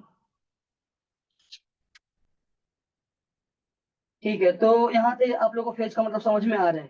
फेज का मतलब समझ में आया कि फेज का सिंपल सा मतलब हुआ कि यहाँ पर दोनों के दोनों एक साथ मैक्सिमम, एक साथ मिनिमम। तो हम लोगों ने अब वेव का इक्वेशन भी देख लिया, वेव का इक्वेशन भी देख लिया। वेव का इक्वेशन क्या है? तो वेव का इक्वेशन है, वेव का इक्वेशन मतलब वेव का जब भी बोला जाए इलेक्ट्रोमैग्नेटिक वेव, आपके दिमाग में दो चीजें चलनी चाहिए। कौन कौन सी? एक चलनी चाहिए इलेक्ट्रिक फील्ड, दूसरी चलनी चाहिए मैग्नेटिक फील्ड। इलेक्ट्रिक फील्ड का equation E equal to naught sine के x minus omega t. Similarly B के बारे में बात करो, B naught sine omega t minus k x minus omega t बोल लो। तो ई नॉट बी नॉट दोनों बात करनी चाहिए, दिमाग में चलनी चाहिए। डायरेक्शन कैसा है? तो दोनों के बीच का 90 डिग्री है, ये हमें समझ में आ गया। अब आगे, अब अगर मैं यहाँ पर इसके आगे बात करूं, तो अब कैसे पता चलता है सर, अगर क्वेश्चन किसी का ये आ रहा है, तो 90 डिग्री तो हमें समझ में आता है कि इलेक्ट्रिक फील्ड और मैग्नेटिक फील्ड 90 डिग्री होते हैं, ये तो हमें समझ में आता है। लेकिन आप ऐसे क्यों नहीं बोल रहे? अगर कि आपका क्वेश्चन आने वाला है, उससे पहले मैं खुद से ही क्वेश्चन कर लेता हूँ कि ऐसा क्यों नहीं बोला जा रहा है कि आप एक काम करो, 90 डिग्री है तो 90 डिग्री है, तो एक काम करते हैं ना सर, कि हम लोग एक काम करेंगे कि इलेक्ट्रिक फील्ड को रख देंगे ऐसा, जेड में रख देंगे इलेक्ट्रिक फील्ड को, इलेक्ट्रिक फील्ड को रख देंगे जेड में, और मैग्नेटिक फील्ड को रख देंगे वाई में। तो क्या प्रॉब्लम है? प्रॉब्लम कुछ नहीं है, लेकिन प्रॉब्लम आप क्या फेस करोगे यहाँ पर, कि आपका वेव का डायरेक्शन उल्टा हो जाएगा। यानी अगर आप बार बार देखोगे, देखो यहाँ पर मैं डायग्राम से दिखा देता हूँ, देख लो। यहाँ देखो इलेक्ट्रिक फील्ड का डायरेक्शन कैसा है, तो इलेक्ट्रिक फील्ड का डायरेक्शन कुछ, ठीक है, देखो इलेक्ट्रिक फील्ड का डायरेक्शन कुछ ऐसा है, दिखाई दे रहा है ना। या मैग्नेटिक फील्ड का डायरेक्शन ऐसा है। मैं उल्टा नहीं बोल रहा हूँ, मैं बोल रहा हूँ इलेक्ट्रिक फील्ड वाई में है तो मैग्नेटिक फील्ड यहाँ पर है। अब उल्टा भी हो सकता था, उल्टा हो सकता था मतलब कैसा हो सकता था? अब बोलोगे सर कि मैग्नेटिक फील्ड को जेड में करते हैं, वाई में करते हैं, इलेक्ट्रिक फील्ड को एक्स में करते हैं, तो क्या होता? या कहीं और कर देते तो क्या होता? तो देखो होता है क्या है, यहाँ पर हम लोग डिसाइड करेंगे इलेक्ट्रिक फील्ड मैग्नेटिक फील्ड का डायरेक्शन कैसे डिसाइड करते हैं। तो डिसाइड करने का तरीका होता है हमारा कि इलेक्ट्रिक फील्ड और मैग्नेटिक फील्ड 90 डिग्री तो बनाएंगे बनाएंगे, लेकिन जब कभी भी आप E क्रॉस बी करो, क्रॉस प्रोडक्ट याद है आप लोगों को? हाँ, क्रॉस प्रोडक्ट रूल ब्रेक होता है, बहुत बढ़िया, रिप्लाई आना स्टार्ट हुआ। क्रॉस प्रोडक्ट रूल ब्रेक हो जाता है ऐसे में, इस वजह से नहीं करते। तो अगर E क्रॉस बी करेंगे, यानी E की तरफ जाना है और B की तरफ मुड़ना है, तो E क्रॉस बी हमेशा करो। अगर E क्रॉस बी करेंगे तो डायरेक्शन किसके तरफ होना चाहिए? वेव की तरफ होना चाहिए। देखो कैसे, मान लो इलेक्ट्रिक फील्ड कुछ वाई में दिया हम लोगों ने, मैग्नेटिक फील्ड हम लोगों ने इस तरफ दिया। देखो E क्रॉस बी, हमको E की ओर ले जाओ और B की तरफ मोड़ो, दिख रहा है राइट हैंड थंब रूल। हमको E की तरफ ले जाओ और B की तरफ मोड़ो। तो E क्रॉस B का डायरेक्शन कैसा है? तो ये है हमारा E vector cross B vector का डायरेक्शन है। तो जो E क्रॉस B का डायरेक्शन होता है, जो भी E क्रॉस B का डायरेक्शन होता है, वो किसका डायरेक्शन होता है? वही होता है डायरेक्शन ऑफ प्रोपोगेशन, अगर इक्वेशन से हमें बात करना हो तो। समझ में आ गया? अब सोचो कि अगर मैं B को ऊपर कर दूं, E को नीचे कर दूं, तो E क्रॉस B किधर हो जा रहा है? लेफ्ट की ओर हो जा रहा है, जो कि डायरेक्शन हमारा नहीं है। क्या ये बातें क्लियर होगी आप लोगों को? ई और बी 90 डिग्री तो होते ही होते हैं, और प्रोपगेशन उसके दोनों के परपेंडिकुलर हो रहा होता है। अब परपेंडिकुलर का मतलब दो डायरेक्शन हो सकता है। ऐसे सोचो ना कि एक ऐसा और एक ऐसा, लिखा है 90 डिग्री। अब 90 के दो डायरेक्शन हो सकते हैं इसके परपेंडिकुलर। वेव या तो उधर जा सकता है, या वेव एक इधर आ सकता है। तो कैसे डिसाइड करें किधर जा रहा है? तो हमें क्या करना है, राइट हैंड लेना है, राइट हैंड लेना है, ये इलेक्ट्रिक फील्ड है, ये कैसा है, मैग्नेटिक फील्ड है, ई की तरफ जाना है, समझ में आ गया। और अपने उंगलियों को मोड़ो, कोई ऐसा तो नहीं ना ऐसे उल्टे उंगलियों को मोड़ देता हो, ठीक है, ऐसा टैलेंट तो कोई नहीं बैठा हुआ है क्लास में। तो अब यह बात करूं ई क्रॉस बी, तो देखो ई की ओर जाना है, बी की ओर मोड़ना है, देखो थंब का डायरेक्शन किधर दिखा रहा है, आपकी तरफ दिखा रहा है, तो ये बोलेंगे इस तरफ वेव जा रहा है हमारा। कोई बोलेगा नहीं सर मैं तो ऐसा रखूंगा, रख लो, इलेक्ट्रिक फील्ड ऐसा है, मैग्नेटिक फील्ड ऐसा है, तो देखो ई क्रॉस बी करेंगे तो वेव का डायरेक्शन किधर है, वेव का डायरेक्शन ऐसा है।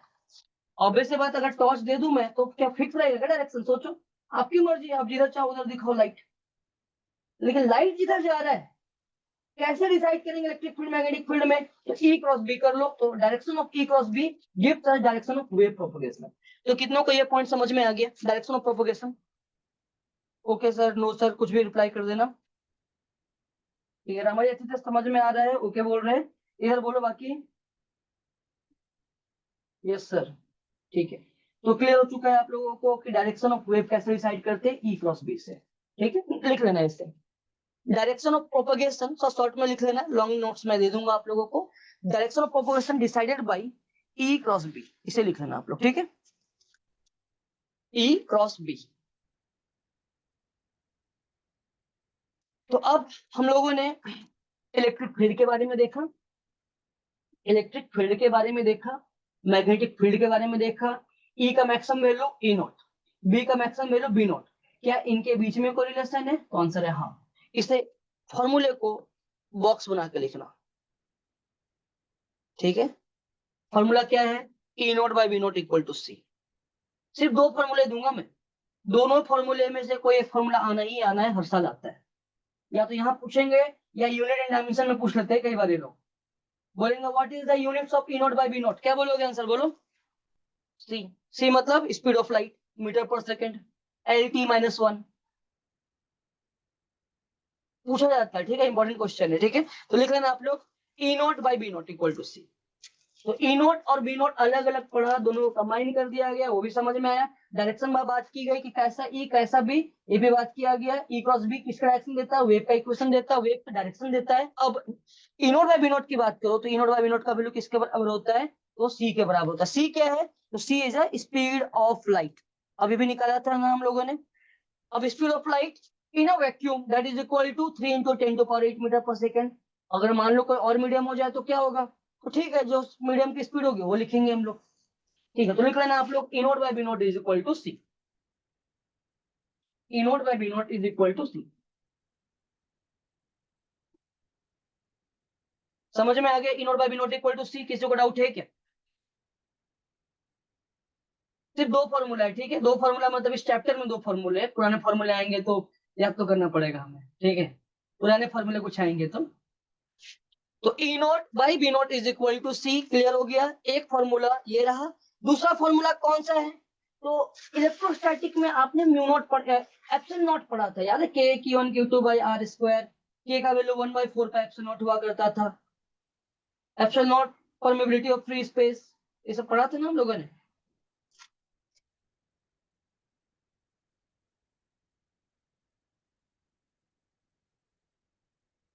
ऐसा होगा नहीं कि क्योंकि आप बोल रहे हो कि स्पीड ऑफ लाइट इंफिनिटी हो जाए, ठीक है, अगर हाइपोथेटिकल क्वेश्चन बढ़ा दिया जाए, that means electric field and that means wave is consist of electric field only, magnetic field का भी जीरो मान रहे हो आप, इसका मतलब यही निकाल सकते हो ज्यादा ज्यादा मैं, समझ में आ रहा है ना, इस चैप्टर के से बात किया जाए तो उसका मतलब यही निकल रहा होगा कि मान लेते हैं हाइपोथेटिकल सिचुएशन के स्पीड ऑफ लाइट इंफिनिटी ऐसा कहीं किसी मीडियम में, जो कि मैक्सिमम 3 × 10⁸ है, ये स्पेशल थ्योरी ऑफ रिलेटिविटी का बेस यही होता है कि उससे स्पीड क्रॉस नहीं करेगा। आगे जाकर पढ़ोगे फिर जब आप लोग आगे जाकर रिसर्च कर रहे होगे तब भी बात करूं, तो फिर भी अगर मान लेते क्रॉस कर गया तो मैग्नेटिक फील्ड का वैल्यू जीरो की ओर टेंड्स करेगा, इसका मतलब यही निकाल सकते हैं हम लोग। तो हाइपोथेटिकल क्वेश्चन का आंसर भी हाइपोथेटिकली मिलेगा आपको कि मैग्नेटिक फील्ड जीरो की ओर टेंड करने वाला है, ठीक है, समझ में आ गया ना, क्लियर है, आपका डाउट क्लियर हो गया रामा जी एचएसएस। तो अब E naught by B naught equal to हमारे सामने हो गया सी, यहां तक क्लियर हो चुका है। अब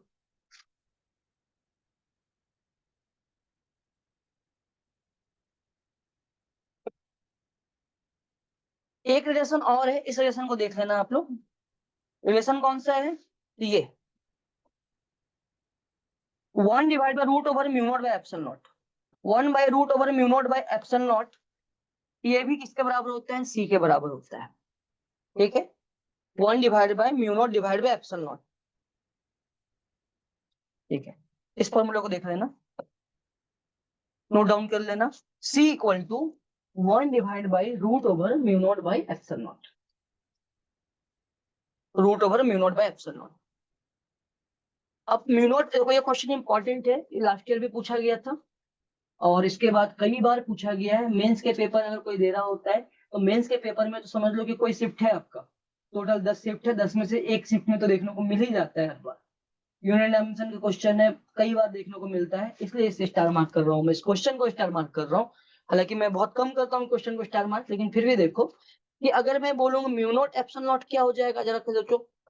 अगर C equal to 1 divide by root over mu not epsilon nought हो रहा है, तो म्यू नॉट क्या है? Permeability of free space. Epsilon nought याद है आप लोगों को, K Q into by R square हुआ करता था। वहां पर हमने बात किया था परमिटिविटी ऑफ फ्री स्पेस बोला जाता था इसे, परमिटिविटी। इसे परमिटिविटी बोला जाता था, इसे परमेबिलिटी बोला जाता था। ये मैग्नेटिज्म में पढ़ा था आपने, ये इलेक्ट्रोस्टैट्स में पढ़ा था। तो अगर mu naught into epsilon not की बात की जाए तो वो किसके बराबर हो जाएगा? सोचो, ये हो जाएगा 1 बाई सी स्क्वायर के बराबर। दिख रहा है ना? इसे इधर ले जाएंगे, स्क्वायर कर देंगे, तो म्यू नॉट एफ नॉट का वैल्यू 1 बाई सी स्क्वायर। तो इसके डायमेंशन के बारे में बात किया जाए तो क्या हो जाएगा? सोचो, 1 डिवाइड बाई ये हो जाएगा एल टी की पावर -1 का होल स्क्वायर। तो यहाँ से क्या हो जाएगा? एल की पावर -2 और एल की पावर -2 और ये हो जाएगा टी की पावर +2। ठीक है, इसका डायमेंशन दिमाग में रखना, डायमेंशन दिमाग में रखना, बहुत काम का है formula mu naught epsilon not का। ये स्पेशल क्वेश्चन है, इस क्वेश्चन को दिमाग में रखना कि what is the dimension of mu naught epsilon not पूछा जाता है। तो कहां से पता चलेगा? आइदर हम एक एक का निकालेंगे, रखेंगे, कैलकुलेट करोगे, फिर सॉल्व करोगे, अच्छा खासा लेंथ लेंथ जा रहा होगा, प्रॉब्लम टाइम लग रहा होगा आपको करने में। लेकिन अगर आप यहाँ से देखो सीधा, तो सीधा कर सकते हैं। हाँ सर, क्या होगा सीधा में? तो 1 divide by root over mu not epsilon nought. ठीक है, इस फॉर्मूला को दिमाग में रखना। सिर्फ दो फॉर्मूला दिया, कौन कौन सा? E naught by B naught equal to C, दूसरा 1 by root over mu not epsilon naught equal to C. ठीक है, ये दो फॉर्मूला याद रखना है। याद रहेगा दोनों फॉर्मूला?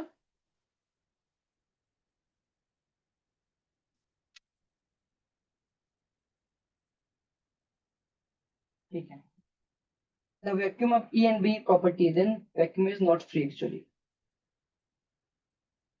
फ्री से आपका क्या मतलब है वैसे? यहाँ पर किस सेंस में फ्री बोलना चाह रहे हैं आप? थोड़ा सा उसे एक्सप्लेन करें आप डाउट में अपना। ठीक है, तो ये समझ में आ गया ना आप लोगों को, 1 by root over mu not epsilon nought. ठीक है, तो आगे बात करते हैं। तो यहां तक आप लोगों को समझ में आ चुका होगा कि सी क्या है, स्पीड ऑफ लाइट क्या है, स्पीड ऑफ लाइट से कैसे रिलेशन किया जाए ई नॉट और बी नॉट का, और इसके बारे में। अब अगर मैं बात करूं इलेक्ट्रिक फील्ड के बारे में, तो देखो इलेक्ट्रिक फील्ड ऑब्वियस सी बात है, electric field is a, electric field energy store करता है। किस फॉर्म में करता है? तो इलेक्ट्रिक फील्ड अपनी एक एनर्जी होती है, सिमिलरली मैग्नेटिक फील्ड की एक एनर्जी होती है। बस इस टॉपिक को मैं एंड करूंगा, लेकिन उससे पहले थोड़ा सा एक फॉर्मूला बस देख लो, यहीं पर लिख देता हूं मैं। कौन सा फॉर्मूला? तो फॉर्मूला है एनर्जी डेंसिटी का।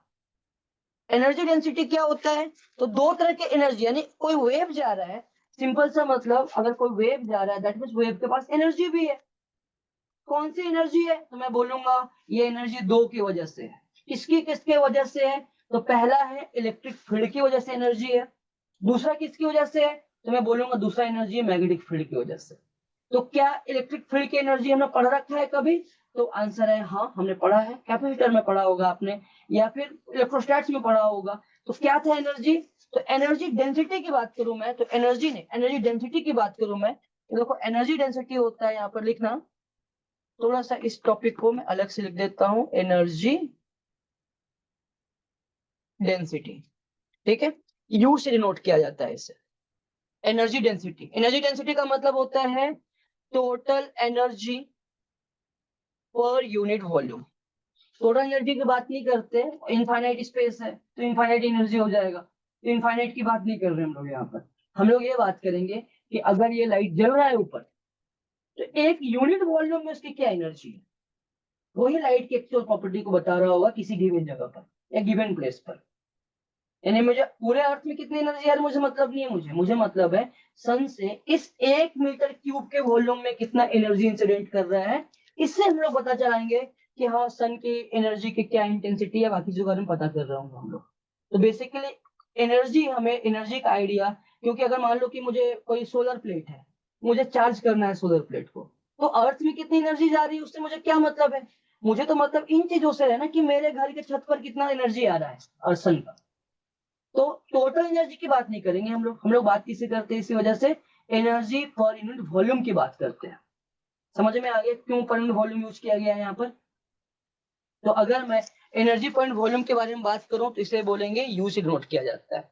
तो अब एनर्जी डेंसिटी किन दो चीजों पे मिलकर बना हुआ है, तो एक होता है एनर्जी डेंसिटी यू के लिए वॉल्यूम है, तो एक होता है यू इक्वल टू, ये हो जाएगा यू ई मतलब due to electric field plus दूसरा हो जाता है, ये हो जाता है यूबी। यूबी का मतलब क्या हो गया, energy density due to magnetic field. अभी होता क्या है यूई और यूबी होता क्या है, तो यूई के बारे में अगर मैं बात करूंगा तो ये होता है 1/2। ये याद करा रहा हूँ, याद नहीं है तो देखो याद कर लेना यूई के बारे में, क्योंकि ऑलरेडी आपने जब स्टार्ट में कभी पढ़ा होगा। तो 1/2 यूई का वैल्यू होता है epsilon not into E square. समझ में आ गया, 1/2 epsilon not E square. Plus UV के बारे में बात किया जाए, यूवी क्या हो जाता है, तो यूवी हो जाता है आपका B square divide by 2 times mu nought. ये आपने पढ़ा होगा इंडक्टर में। ठीक है, इस फॉर्मूले को बॉक्स बना रहा हूं मैं। एनर्जी डेंसिटी है ये किसी भी टाइम टी पर ई लिख सकते हैं, हम लोग लिख सकते हैं, इक्वेशन हमें पता है। किसी भी टाइम टी में बी लिख सकते हैं, बिल्कुल लिख सकते हैं, बी का वैल्यू हमें पता है क्या होता है, बी नॉट साइन के एक्स माइनस ओमेगा टी। ई क्या होता है, ई नॉट साइन के एक्स माइनस ओमेगा टी। सोचो एक्स दे दूं टी दे दूं, तो किसी भी टाइम पे ई पता है। एक बार ई नॉट पता चल गया तो E not by B not सी है, तो बी भी पता चल जाएगा, दोनों में निकाल सकते हैं। तो क्या एनर्जी डेंसिटी का मतलब समझ में आया, कितनों को एनर्जी डेंसिटी का मतलब समझ में आ चुका है, हैंड रेज करना या बताना मुझे। क्लियर है सर, बहुत बढ़िया क्लियर है। तो ऑल क्लियर है आप लोगों को, सबको समझ में आ गया कि कैसे हम लोग देखते हैं। तो दो तीन चीजों का ध्यान रखना है आप लोगों को कि इलेक्ट्रिक फील्ड मैग्नेटिक फील्ड के मैक्सिमम वैल्यू के बीच में रिलेशन क्या है, इलेक्ट्रिक फील्ड मैग्नेटिक फील्ड का इक्वेशन क्या है। इक्वेशन बहुत इंपॉर्टेंट है। अब प्रीवियस ईयर क्वेश्चन सॉल्व करो, दिख जाएंगे, बार बार इक्वेशन दिखाई देते हैं। तो ये हमारा है इलेक्ट्रोमैग्नेटिक वेव के बारे में। ठीक है, इसके बाद देखो स्पेक्ट्रम होता है, तो अभी नहीं लेकिन नेक्स्ट लेक्चर में मैं कंटिन्यू करूंगा इसी लेक्चर को। तो 5 से 10 मिनट लगेगा हमें स्पेक्ट्रम के बारे में बात करना। नेक्स्ट लेक्चर मैं ही लेने वाला हूँ, तो नेक्स्ट लेक्चर हम लोग ऑप्टिक्स को पढ़ेंगे। लेकिन ऑप्टिक्स भी आपको पता है, ऑप्टिक्स मतलब लाइट की स्टडी करने वाले हम लोग। तो लाइट की स्टडी में थोड़ा बहुत मैं बता दूंगा कि इलेक्ट्रोमैग्नेटिक स्पेक्ट्रम कैसे किस तरीके से वेरी करने वाले हैं। तो मैं इंट्रोडक्शन करूंगा लाइट का, उस समय स्पेक्ट्रम के बारे में भी बात कर रहा हूँ। तो 9:15 में फिर से हम कंटिन्यू करते हैं इसी इलेक्ट्रोमैग्नेटिक वेव को, लेकिन इस टॉपिक को नहीं, दूसरे टॉपिक में। वो टॉपिक का नाम रहेगा ज्योमेट्रिकल ऑप्टिक्स। तो ऑप्टिक्स में हम लोग कंटिन्यू कर रहे होंगे आगे इलेक्ट्रोमैग्नेटिक वेव की थ्योरी को, इनडायरेक्टली मतलब ये होता है। ठीक है, समझ में आ गया आप लोगों को। तो मिलता हूँ मैं आप लोगों से 15 मिनट्स के बाद में, 9:15 के आसपास मिलता हूँ आप लोगों से, और इसके आगे हम लोग इसे कंटिन्यू कर रहे होंगे। कितनों को लेक्चर समझ में आ गया वैसे, हैंड रेज करना या बतलाना। लेक्चर क्लियर है आप लोगों को अभी का। ठीक है, क्लियर है सर, ओके। ठीक है, तो ठीक है, मिलता हूँ मैं आप लोगों से। ब्रेकफास्ट खाना है, बिल्कुल बिल्कुल ब्रेकफास्ट खा के आइए, ब्रेकफास्ट खाने के बाद मिलता हूँ आप लोगों से, ठीक है। अच्छा ब्रेकफास्ट कर रहे होंगे आप लोग, उम्मीद करता हूँ, ठीक है। बिल्कुल ब्रेकफास्ट करके आओ, फिर मिलता हूँ आप लोगों से।